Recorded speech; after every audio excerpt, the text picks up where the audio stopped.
going to introduce Gary. He's going to be the one preaching this morning.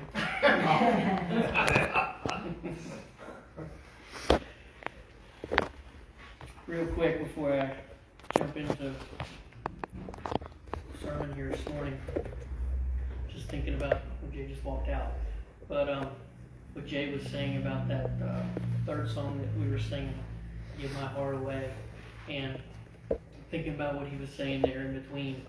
And, it's not saying it's funny, but it's awesome how God meshes things together. And exactly what Jay was talking about is what I'm going to be preaching about this morning. And it just makes me think about a zipper. If a zipper's off just one little tooth, it either skips out or, it doesn't zip. Or even a gear doesn't mesh, it doesn't go. And, it's reassuring not only for me, but just to see those kind of things when, not to say when you're nervous or when you don't think God's around, but when God, when you see things like that happen, it's awesome to know that, God is orchestrating behind the scenes even when we don't know it. Because me and Jay, not it sounds horrible, not that we didn't talk this week, but, he picks the songs, that he does that. And, it wasn't wasn't orchestrated, if you want to put it that way. Jay, I was just saying that how what you were saying up here on what you were saying about the third song that you sung goes right in line with what I'm preaching this morning, and praise the Lord. How God just orchestrates all that, and it's great, it's awesome. The title of this, I actually got a couple different titles, and I was wrestling around with the call list this morning, and I think I'm going to go with this one, but the title of this morning is, What Are You Bringing to Church? And, people bring all kinds of things to church, whether we think about it or not, and I think about when I was a youngin', which wasn't that long ago, but when I was a youngin', and my grandmother had this bag, and there was coloring books in there, there was, mints, and I'd set the mints out because I knew there was, we had the old churches had the hymns on the board, so I knew after that song I'd eat a mint, I had it orchestrated out how I was going to do it, we'd sing the doxology, and then I know he'd preach for, an hour and a half, whatever it was, so I had my mints all stacked up right, nice and neat, had the color, I'd sit, then we had pews, but, I'd sit down in there, and it was something to keep me occupied, because it was a kind of smaller church. We didn't have children's, if you want to say children's church per se, and, I was just thinking about this when I was writing this, about how, what was I bringing then? Was I bringing a bag of mints, or am I still bringing a bag of mints? I got mints in my pocket, but, or am I bringing a coloring book? What am I bringing? What am I bringing with me in these doors? And, nothing against my grandmother, because I know she was doing the best. She was just trying to keep me content, me and my sister, and. But people bring all kinds of things. People bring snacks. Sometimes they bring candies. Women sometimes file their nails. Things like that. There's other things people, bring in the church, and there's obvious things. People bring their Bibles. There's obvious things that traditionally we bring to church. And I would say in this day and age too, we're going to add cell phones to those things that we bring to church. And, now I'm not going to spend a lot of time on that, and I understand people bring, they use their phones for the Bible app and all that. Nothing wrong with that. I'm not disagreeing with that at all. But I was thinking also when I was thinking back to my, say my younger years, about listening to all them pages flipping in the church when the pastor would, when he would, say a verse and this is all you'd hear, And of course back then, this is kind of like it, but we had the flat wood walls, so everything echoed. It was like a tunnel of echo. But you just hear the pages flipping back and forth, And I was thinking about that, how we bring a lot of distractions to church. We bring a lot of distractions to church with us. Yep. And I don't want to pick on cell phones or candy or toys or anything like that for the youngsters. I'm not picking on that. But we bring a lot of distractions into the church. We bring a lot of things that take our focus away. And and cell phones are one of those big distractions. Like I said, I know people use them for Bibles, and there's nothing wrong with that. I grew up in a time, granted my kids never will experience this. I did grow up, most of us in here probably grew up in a time cell phones didn't even exist. They might have existed, but they were the size of a suitcase, and and it wasn't like everybody had one in their pocket. It wasn't a thing or big thing. I just remember when I was a kid, pagers were a big thing. But that was still primitive compared to the technology that we have today. And but it was just always something about that Bible, and hearing those pages, and I was thinking about that, and I was like, the battery never dies on this. Amen. Shouldn't. Battery never dies on this. Yeah, you're gonna get notifications just like a phone. You should. If God's speaking to you, you get notifications from this. You're gonna get words from this. But you won't have those ads popping up. You won't have any of those distractions popping up like we do potentially with a cell phone. And thinking about, like I said, I'm going to be relating back to back the old church per se, but the pastor, he'd be firing off verses faster than I could hear them. The pages, they'd be smoking. They'd be going so fast. He'd be rolling. He'd be like Matthew this, and John this, Luke this, and then Obadiah. Like, who? What? Who's Obadiah? Is that even in the Bible? Who? Is that even a thing?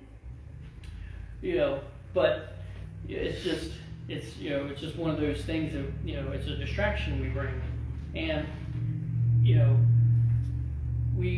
we don't think about the distractions that we do bring with us. Even our thinking. We might bring some of the distractions of the world in with us. What we're going to do this afternoon, or what we got to do this week, or next week, or we got men's fellowship and things like that. We just might not know it.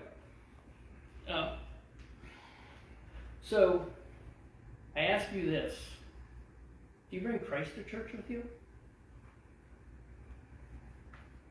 Should.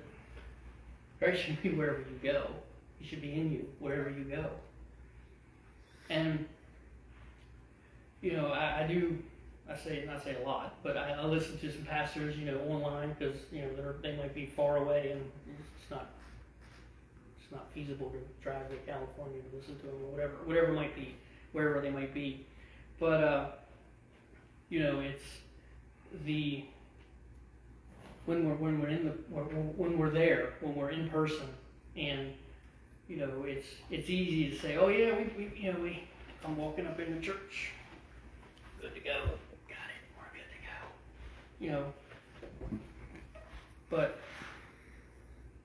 what are we really bringing God with us? Are we really bringing Jesus with us to the church? Most of the time we don't, and I'm just as guilty as anybody. We don't bring Christ with us. We leave him. We put on the appearance, but we leave him at the door. And you don't have to turn there, but I'm just going to read Galatians 2:22. It says, "I am crucified with Christ, and it is no longer I who lives, but Christ that lives in me. And the life of which I now live, the flesh in me, the faith in me, of the God we serve. He loves me and gave himself up for me." To think about that, okay? What he did for us. And he chose to do that for us, but yet we reject him. Stuff like that, we have no problem with that. But do we bring Christ with us? Do we allow him to come with us? And I want us all to turn to Psalms 100 this morning. That's where we're gonna be this morning. And I want to read it. And I'm going to read it in a couple different versions, just so that way, because I know some people are NIV, some people are King James, and I'm going to read it in a couple different versions here, so that way we can all see it in the same light.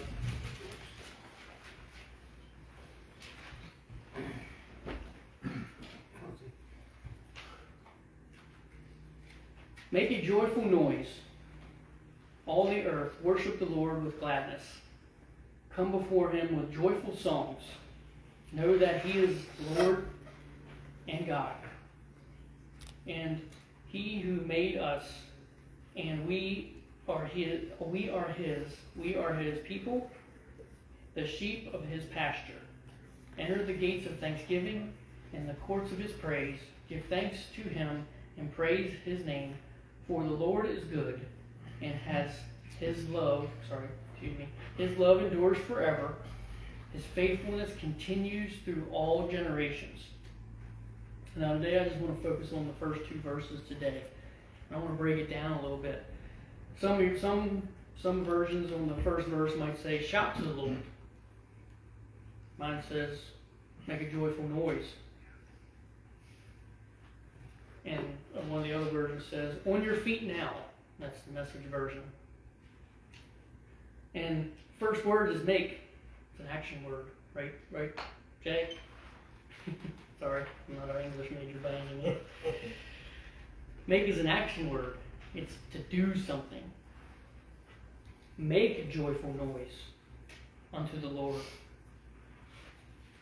It takes effort, it takes movement. And just like it says in this other version here, it says, on your feet now. To attention. To bring to attention. Just like they do in the army when it's, everybody stands up straight, focus. Full focus. To make that action, to make that effort. If I stood up here, and I'm doing like this, if you understand me, could you understand what I was saying? I like it better. Okay. But it takes more effort because you don't understand exactly. You might be able to make it out. You might be able to piece it together, but you're going to spend more time in trying to put it together than what you actually do hearing it. Make a joyful noise.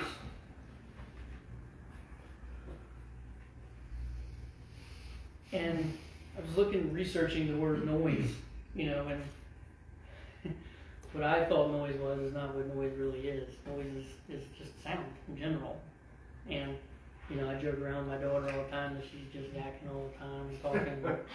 She's a ratchet jaw when it comes to talking, But, is what's coming out, is it meaningful? Does it have purpose? Does it have direction? Is it a noise or is it meaningful? You say it with some soul or some excitement, just like Jay was saying that earlier. You should be singing praise. You should be jumping for joy. Do we bring joy in with us today? Do we bring the laughter and the happiness in the church with us today? Where it says clearly here, don't be to sing it out, to share it. Don't be boring. We went to two of the trips that I went to Brazil. And I never experienced this until I went there, but I know I've heard about it, seen about it, but when we were there, they actually had a town crier, if you want to call him that. I think it was just someone that just rode around with his motorcycle with a speaker and just broadcast stuff, But when we were there, they would broadcast, that, because we were there for a week, and who was preaching that night and other things. Of course, it was in Portuguese, so not that I didn't understand. I understood when they said the names, Pastora or Pastor, so and so, and I understood that part, but everything else was noise to me. because I didn't understand the language. But, you know, I was remembering that and them riding around, and I'm not saying that doesn't happen here in the United States. I think you would probably get the police called on you if you do that kind of thing now, because that would be considered a, you know, public disturbance or something now if you do those kind of things. But he would just ride around, and he'd be, you know, now obviously he was on a motorcycle, so he wasn't talking. It was a recording just playing over and over and over again. But everybody heard it. It wasn't, you know, even if you were in your home, you still heard it because it was that loud. It was like, you know, a motorcycle that was the size of a bicycle. Literally, no joke. He had a speaker on it that size. I don't know how it even worked, but you know, everything down there, bigger's better, so to think. But you know, you ride around town sharing this, and on Sunday mornings they would ride around and there'd be praise and worship music. Obviously, it was in Portuguese, but it would be playing throughout the town on Sunday mornings. You know, just riding through town. He'd be just riding through town. And that related when I was reading the scripture. I'm like, you know, are we doing that?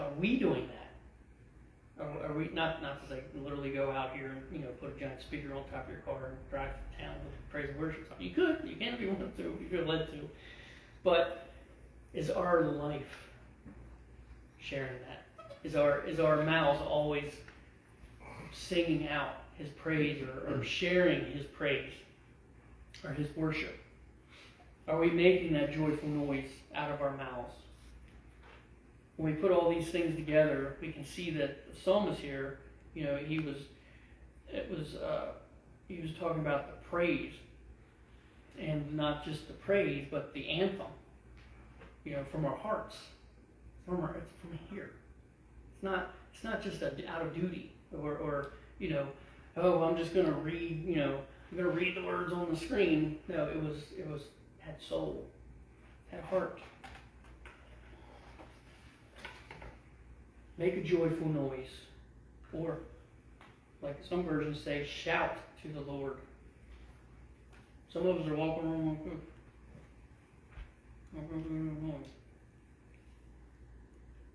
can't understand it. Psalms 40, if you don't have to turn there, but I'm just going to read it real quick. It tells us what the Lord did for us, and how He saved, what He did to save us. That verse tells us to put on a new song in our mouth. And I was thinking about that, and I'm like, a new song in our mouth. And you know, I don't do it in public, but I do like to sing songs. You know, in private or vehicle, you know, everybody likes to blare the music going down the road, you know, this and that. And you know, and I was thinking about that verse. Put a new song in my mouth. And you know, think about my younger years and the songs that I sang. It was not praise and worship at all. You know, and it definitely wasn't a new song. You know, and was thinking about that and just here over this past week, and you know, if we're not singing praise to God, we're singing praise to Satan. In all reality, that's what it is. You're doing one or the other. Is our song now, is it a new song? Is it a heavenly song? Is it God's song? Or is it a song of the world? Is it a song of you know, of what this world has to say? And you know, I wrote this down. I didn't know really how to explain it, but you know, that new song doesn't include some of your famous country singer, or you know, your favorite Metallica song, or your favorite Snoop Dogg, you know, whatever song you want to say. You know, it doesn't include that. You know, Busta Rhymes, you know, whoever else. I don't know. I keep throwing names out there. I don't really listen to any of those, but you know, is that your song? We have to watch those worldly songs because we do it without even knowing. You know, and I'm saying not that it's a battle line, but song lyrics I can remember pretty much to a T almost.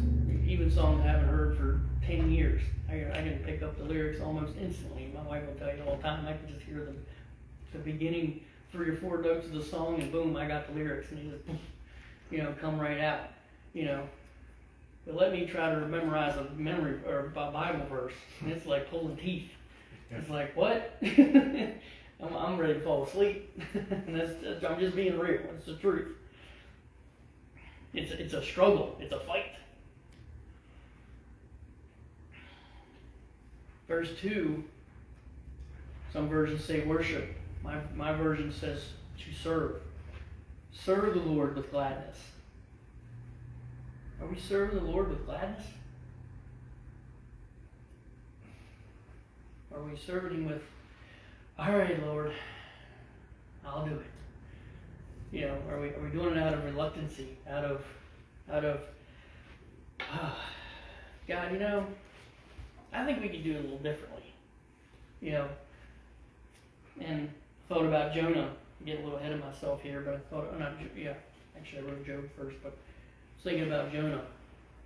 God had a plan for him to go to Nineveh, or Nineveh, however you want to pronounce it. And God had to swallow him up in the belly of a whale to get him to do what he wanted, the path that God wanted him to go on. How many belly of whales have you been in lately? It's a pretty stinky place. How many deep pits have we been in lately?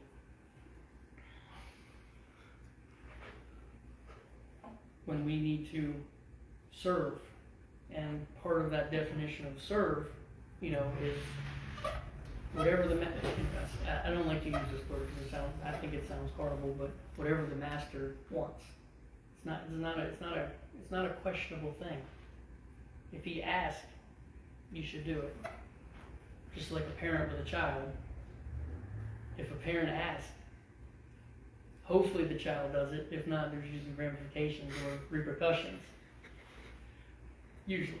Or, and sometimes in my case, if they want to do it their way, I'm not picking on my kids, but if they want to do it their way and then it fails, well, now you figured it out. Trial by fire. Amanda doesn't like that, but that's how I parent. You want to stick the penny in the socket? Go for it. You will find out. You will find out. I won't have to tell you anything after that. We'll never do it again.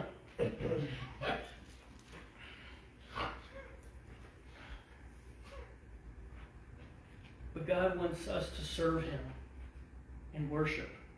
He wants us to serve Him in gladness. Be glad about it. Even if we don't like it, God, do you really want me to do that? Seriously, out of all the things you could have had me do, that's what you want me to do.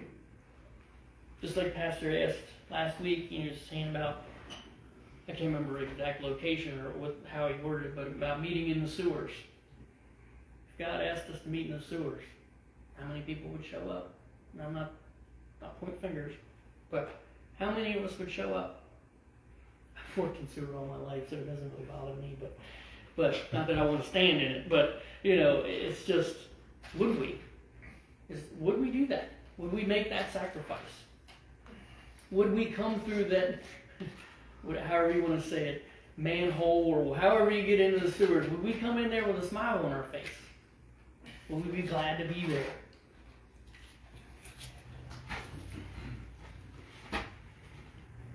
Would we be ready to serve? When we got saved, when we made that commitment with God, we become His property. We're grafted into His family. We're His child. We're His children at that point. Just like it says in Corinthians 6, for we are bought with a price, therefore glorify God with your body and all you do. How are we praising God? How are we sharing that joyful noise? Or is our demeanor or our voice showing a negative It's showing the positive. Just like Jonah. Jonah didn't want to do it. He had no intentions of going there because he's like, God, those people they're bad people. Nineveh is not a place to be. But he spit him out on the shore, out of the belly of a whale. Then Jonah woke up. He's like, okay, God. He submitted. He submitted. Is that a word? Submitted? Doesn't sound like a word, but he submitted. He chose to serve. He might have did it with a little reluctancy, but he chose to serve. And the word gladness, if you look up if any of you have the Strong Concordance, and if you look at those things, I look at that all the time. The Strong Concordance number for gladness is it's number 8057 if anybody's interested. It's 856 too, or 8056 too. But it means, I hope I'm pronouncing this right, mirth, which means glad. It's another word for gladness, and it means amusement or expressed laughter.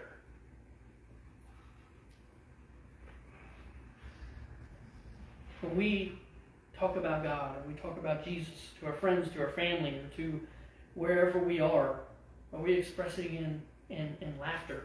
Not laughter like laughing at God, not that kind of laughter, but laughter in as far as excitement, as far as, just joyful. Just like we, go back to my childhood again. And you think about that night before Christmas. You can't sleep when you're a kid. You're all bleeding, presents in the morning, maybe not. But you had that excitement. You ran down, we had one level, so we didn't run down the steps, but when you ran out and seeing stuff underneath the tree, you're excited, you're joyful, you're ecstatic. You're like, ooh, you're already going through your mind, like, what could that be? Maybe we got lucky before Christmas, got to shake a couple, see what was in there. My dad used to he would wrap empty boxes and put them on a thing and just to mess with me, or me and my sister. My sister really never did touch turkey much, but me being the guy that I am, the wonder overtook me. Pick it up, it's nothing. It's just an empty box. Or you throw a couple, throw something in there, a pine cone or something, make it sound like it was rattling or something. Do we come into church or come into the presence of God with that kind of joy, that kind of excitement? Or do we show up with, well, here we go again. Hope he don't talk long today. I hope he gets over by 11:15. Sorry. Hope he gets out. I got a picnic to go to. Got a nap. Got all this stuff to do. Are we joyful? Are we serving the Lord with that laughter, with that excitement? Are we showing it to others? Or does our life express what everybody else in the world is already experiencing? They're already, but if they don't see anything any different in us, and I say us as believers, they don't see anything any different in us, what's the draw? What, you're no more happier than I am.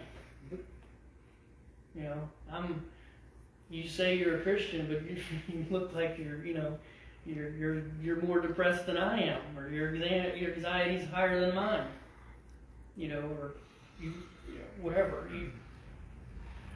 I'm going with that. But there's nothing to differentiate the difference. There's no joy. So what does your outward expression show? Does it show that laughter? Does it show that smile, welcomeness? You know, thinking about this, it's kind of off script here, but wherever Jesus went, he had a I don't say a posse, but he had people that followed him. He had disciples, obviously, but he also had a multitude of people that was following him around. And some of it might have been because they seen the signs and the wonders and the healings and all that. But I think he had a glow about him that attracted him, kind of like bugs to the bug zapper, you know, like, ooh, that. It's like, you know, he had that draw about him. People wanted to be in his presence, just like the woman that just stretched out to touch his cloak. She knew that if she just touched his garment, she would be healed. She believed it. She didn't have to touch his hand, his body, or even him touch her. She knew that that's all she had to do.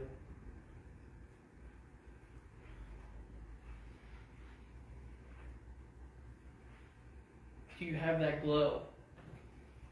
Do you have that? Does God resonate? I don't want to get too far ahead of myself here, but does God resonate out of you? Does he ooze out of you? Can somebody squeeze you like a sponge and God just rolls out? Hopefully he doesn't roll out. Hopefully God goes in you. But you know, is that who we are? Is that what we're showing the world?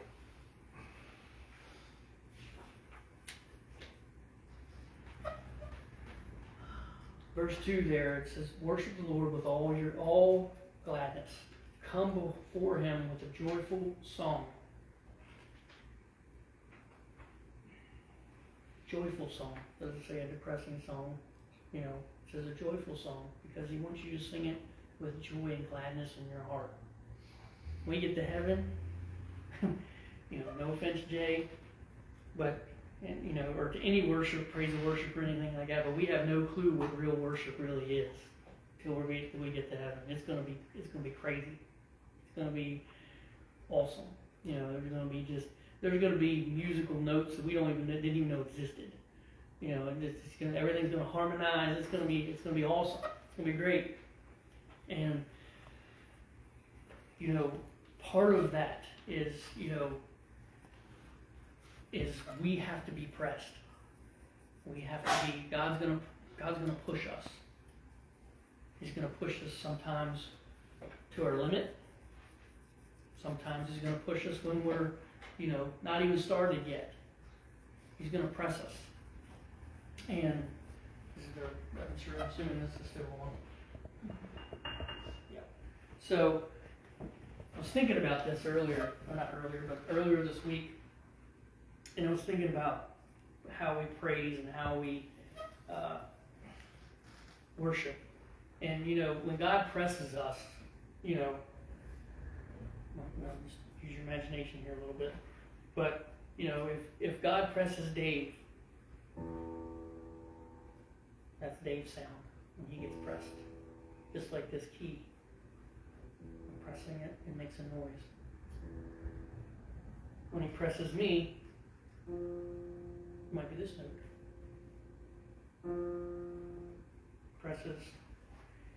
Presses Gary. You know, Gary's little mouth. That wasn't intended, Gary. It happened to happen. You might press D. And you know what God does with all that? He puts it all together. Mm-hmm. Not just say assembling together, but he puts all that together. And hopefully I remember this. Yeah. So he puts all those notes together and it kind of, not that they sing this song, but it makes a melody in it.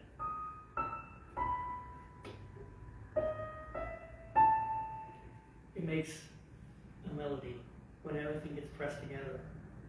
And gives me chills thinking about it. But, you know, are we ready to be pressed? That's part of that joyful noise of making that. Are we ready to be pressed? Are you asking to be pressed? You know, the saying is, God will give you more than you can handle. Well, God knows how big we really are, you know, and I think it was recently, pastors mentioned about how, you know, he knows the numbers, it says in the Bible, he knows the numbers of hairs on our head, and, you know, me, being me, you know, no offense Dave, but I thought about Dave, I'm like, So do you. I'm like, how many hairs does Dave have on his head? But, you know, when I thought about it, and this is just how my brain works because I'm just, that's how I am. But even though we don't see hair on top of Dave's head, we got a microscope out there, be hairs on his head. Yeah. They'd still be there. We just can't see them. That's what God, that's the detail God sees us in. God sees us in that kind of detail. Even when we don't see it, He sees it. He knows how many hairs He has. He knows how many, even though mine's visible, He knows how many hairs I have on my head.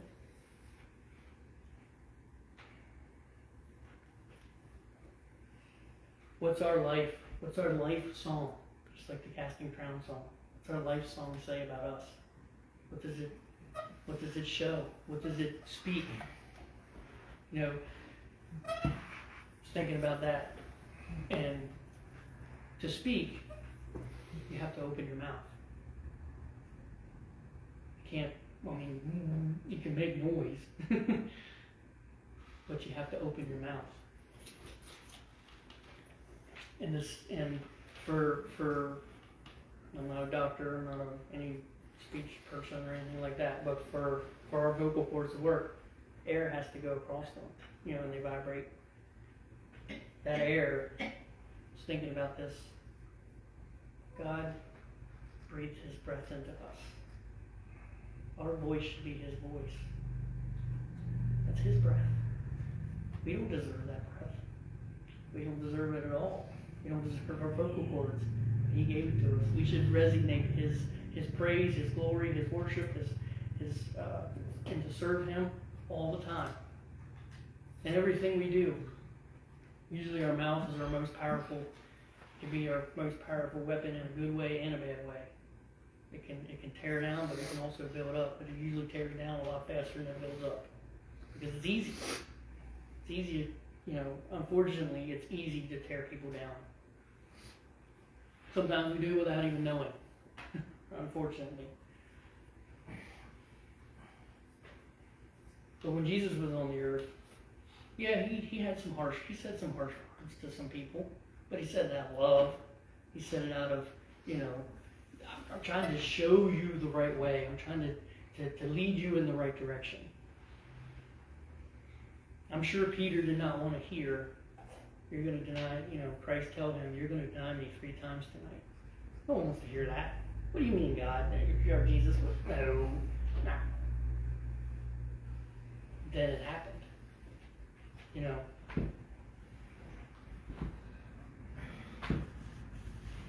You know, I wouldn't want to, you know, if He told me that, I know I'm a human and I know I fail all the time. But if I was Peter, that's not something I would want to hear. Not something I would want, you know, especially my Lord, you know, was sitting right in front of me, literally face to face, telling me this. Shout to the Lord with all your heart. All your heart. Are we shouting? Are we mumbling? Are we barely opening our mouths? That goes for anything. It goes for praise. It goes for sharing. Whatever it might be. It's all the above.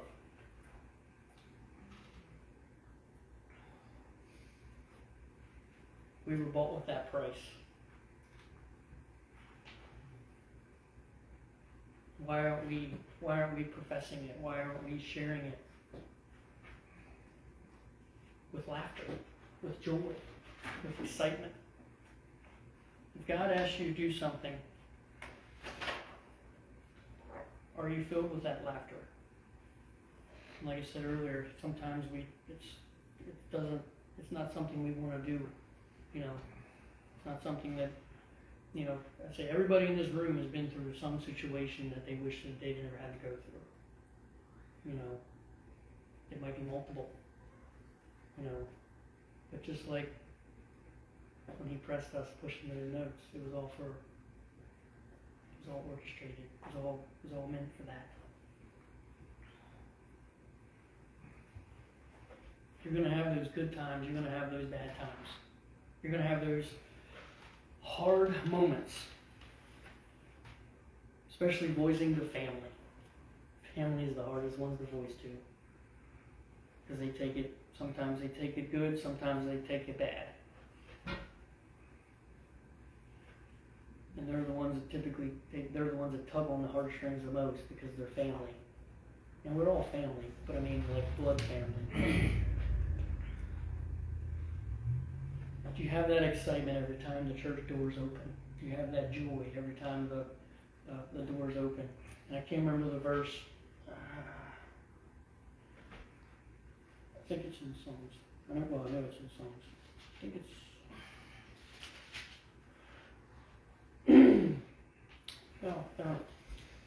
Psalms 122 is David talking here, and it says, I rejoice with those who said to me, let us go to the house of the Lord. He was excited to go to the house of the Lord. He was ready. He was beating down the doors. Ready. You know, and I don't think I'm telling on myself here, but you know, sometimes it's struggling for me to even get out of bed on Sunday mornings. You know, the strength is sometimes not there. The excitement's just not there.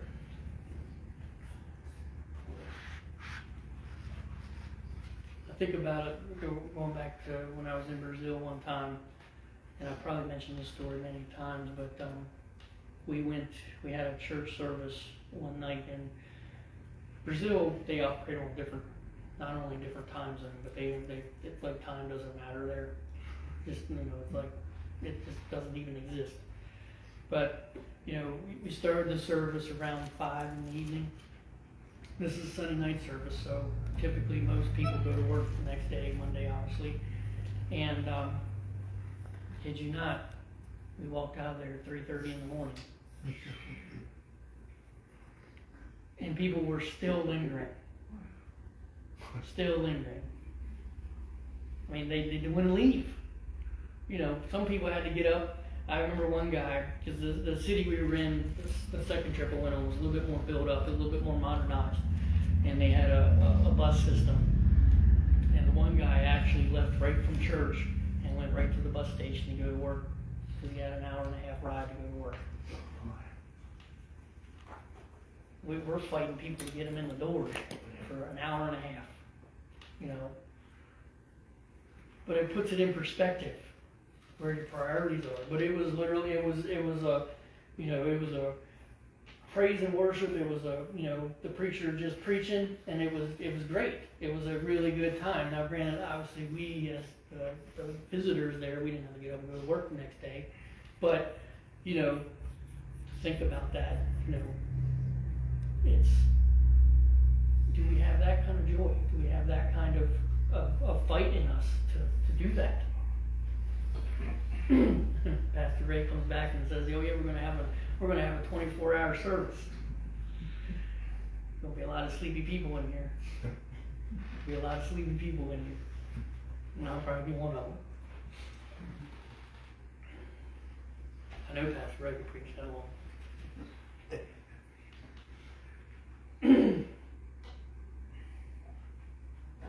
God doesn't have that sense of time. You know, his time. He does not run under the realm of time. He created time. Time is nothing to him because it doesn't exist for him. Because he always is, always will be, and always was. He's forever in both directions. There is no beginning. There is no end. For us, there's a beginning and an end. Not spiritually, but there's a beginning and end. In verse 2 there, come before God with that joyful songs. Our hearts should be filled with the wonder of who He is and what He has done for us, and that He has allowed, and that we should be praising Him. It should burst forth from us. We should be ready to. We should be a spiritual ticking time bomb for just explosion of God at any moment. I'm not that I'm not saying I'm not that person. I'm confessing right now that was hard for me. I'm not bursting all the time. You know, there's things in life that you know that happen. It doesn't burst forth. I was thinking about a firework, you know, and if you know anything about fireworks, you ever, you know, done it legally, not legally, whatever, you know, not here to judge. West Virginia is legal, but fireworks, you know, they're a ball, you know, ones that go up in the sky, but they're basically just a ball. No, they're just different shapes, or not shapes, but different sizes. They shoot up in the sky, and obviously they explode. The end user, or the people, usually you see just the explosion, but it's just a little ball. I mean, it's sometimes it's only as big as a baseball, you know. But when it goes up there, it explodes. If you want back of letter terms, layman's terms, it explodes. It becomes something way bigger than what it was when it started. That's what God has. That's what God wants for us. When we come before Him with those joyful songs. The first two songs here, or first two verses here that we read, tells us that when God is in your life, you won't be able to hide Him. You shouldn't be hiding Him. Should be. What's that nursery rhyme? Don't put Him under the bushel. No, you know, I'm gonna let it shine. That's the song. Old nursery rhyme. You shouldn't want to hide Him. He should be oozing out of you, like I said earlier, you know. And I was thinking about this a little bit. You know, we all have family or friends or whatever that say are in the world. We'll just put it that way, you know. And when we're around them, do we ooze God? Does our appearance, or not our appearance, our demeanor, does it ooze? Does it show God? Does it express God? Or does it show just like you're just camouflaged in with everybody else? You're going with the flow, you know. It's like political thing. You don't bring that up at Thanksgiving time. Usually it would be a war. You know, everybody's gonna be fighting. You know, I'm just using that example. Doesn't always happen, but you know, it's just one of those things, you know. And yeah, I know it won't line, but I'm gonna say it anyways. But you know, there are certain family members that I have personally that, not to say I don't want to be around them. I love them, but they just ooze the world. They just ooze the if you want to say, just the negativity of the world, and you just don't want to be around them. It's like, why would I want to be around you? You know, obviously I want to be around them to show them love and show them that there is a different way. But they, you know, everything is, oh well, everybody's out to get me. You know, the world's ending. You know, it's everything is negative. We as believers, that's not who we're called to be. Called to share that light, share that love, to shout His praise, to shout it, not say it, shout it. Be that town crier. Gary, get your motorcycle out. Yeah. Okay. Show it. Be that light. You know, I'm thinking about. Don't go out and get a big old, you know, I love God tattoo on your shoulder or something stupid like that. But just, you know, like, be that visual. Because people, whether you think it or not, or know it or not, people are always watching. They watch each other all the time. You know, and the world is watching for Christians to fail. They are. It's just the way it is. Believers are under a different microscope. You know, The world might only be under, regular vision, like, oh, hey, they're Dave, they're Colby, they're Gary, But the believers they got a scope, and they're like, ooh, there's theirs, they're really zooming in.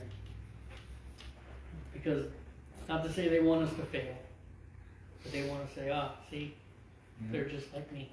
Yeah. They're just like me. Their God is no bigger than it's not. Why they're hypocrites. They're hypocrites. Their God must not mean anything to them if this is happening to them. Or under a bigger microscope. So that's why it's that important that we show that praise, show that love. Show them that direction.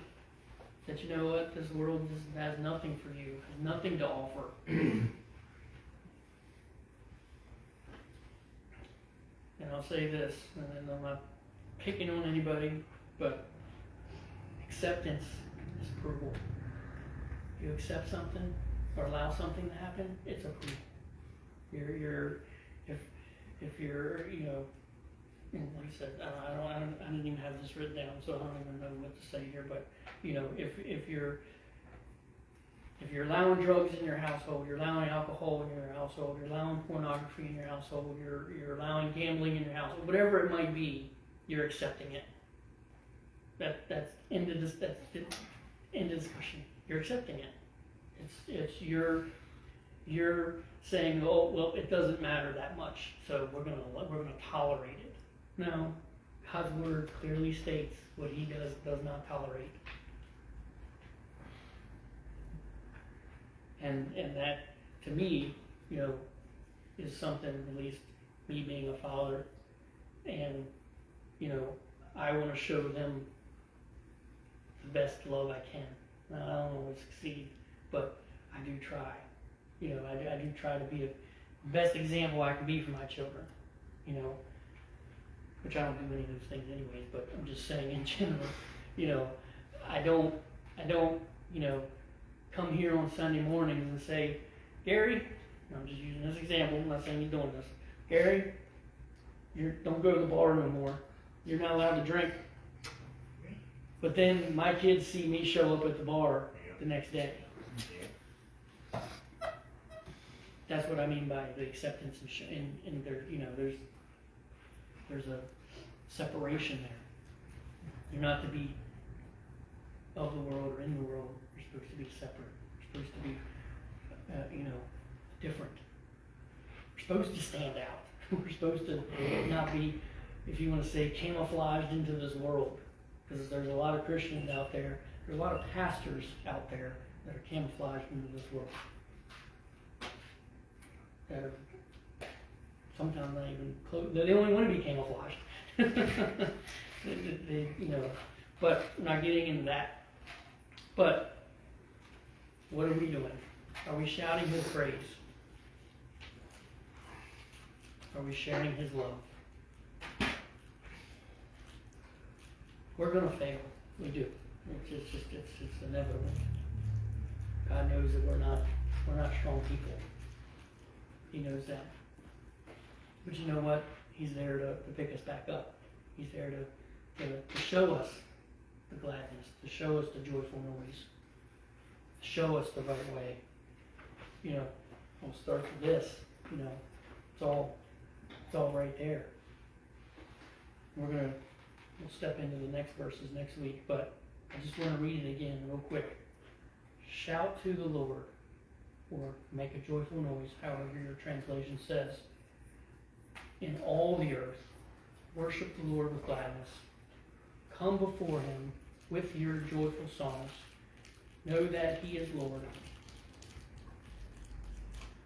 It is He who has made us, and we are His people, the sheep of His pasture. Enter the gates with thanksgiving and His courts with praise. Give thanks and praise His name in His name, for the Lord is God, and His love endures forever. His faithfulness continues throughout all generations. I encourage you to read over that this week. We're going to talk about the last part of that there this next week. Please read over that this week. Look at different, like I said, look at the different translations. Because, you know, there's some of them put some different wordage in there. But this week, make a joyful noise.